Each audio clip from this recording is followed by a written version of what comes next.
Демек, бізде мамандар жоқ емес, мамандар көп екен. Біздер дұрыс қоймайды екенбіз, дұрыс жұмыс істемейді екенбіз.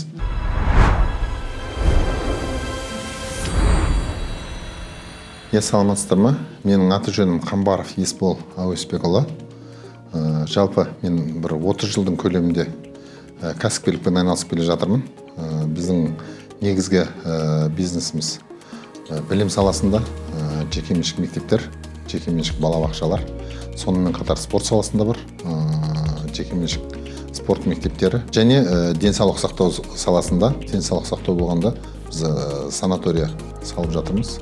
Сарыағаш қаласында курорт санаторияда үлкен санатория салып жатырмыз.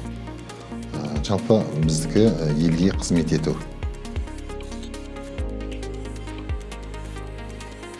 Жалпы біздің кәсіпкерлер, жалғыз мен өзімді ғана айтпай қояйын, өзімнің ойымнан да көріп жүрген нәрселерім басқа кәсіпкерлердің бойында да бар. Өйткені бізде кәсіпкерлерді ешкім оқытпайды.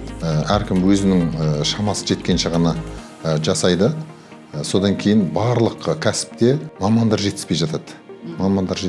Ол тек қана мамандардың жетіспеуі емес, біздің кәсіпкерлеріміз, болмаса мекеме басшыларымыз мамандарды дұрыс таңдамау. Сол көп басым екен.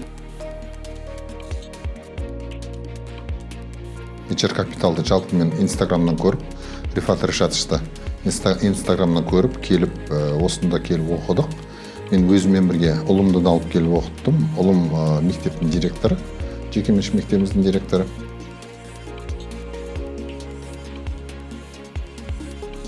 Маған проблем БК дейді ғой, сол өте қатты ұнады. Менің негізі камера фобиям болатын бұған дейін. Жалпы өзім кәсіпте де көп жұмыстар жасап жүрдім. Одан кейін депутат болдым кезінде. Одан кейін барып баскетбол федерациясының төрағасы, бүгінгі таңға дейін Түркістан облысының баскетбол федерациясының президентімін. Бір жеңістіктерге жеткен кездерде камераға келіп түсіреді. Интервью алады. Сол кездерде мен қысылып, өзім ойымды айта алмай едім. Конфронтировать дейді ғой, сол конфронтировать етуді үйрендім. Ойымды толық жеткізуді үйрендім. Ойымды іштей ойланып тұрып, толық жеткізуді үйрендім негізінде.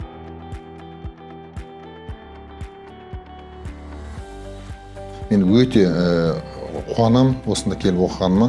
Өйткені біріншіден адамды тану, екіншіден адамның қай күшті жағы, әлсіз тұсы, күшті тұсы, кімді қай жерге қою, қай салаға қою, қандай мамандыққа қою. Демек, бізде мамандар жоқ емес, мамандар көп екен. Біздер дұрыс қоймайды екенбіз, дұрыс жұмыс істемейді екенбіз. Және адамдармен дұрыс қарым-қатынас жасамайды екенбіз. Осы қарым-қатынас жасауды да үйрендім. Әрі тапсырма беруді, оны анық тапсырма беруді, одан кейін ол кісіні, тапсырма берген кісінің жұмыс жасау барысында қадағалап, және оның орындалуын қадағалап, қайтып результатын дейміз ғой, нәтижесін көруді, нәтижесіне жетуді үйрендім.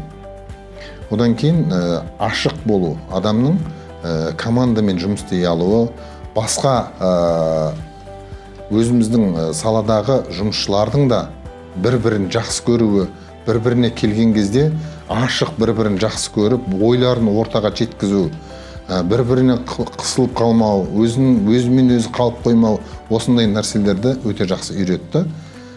Одан кейін тағы да айта кетейін дегенім, жалпы біз Совет өкіметінің тұсында тәрбиелендік қой.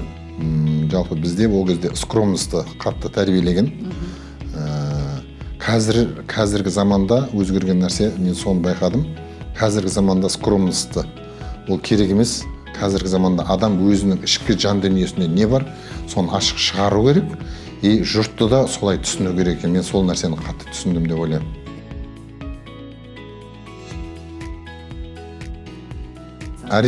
Әрине, мен уже айттым. Менің адамдарым келіп, айтқан адамдарым уже келіп оқып жатыр. Жазылып қойды, уже алды келіп оқып жатыр уже.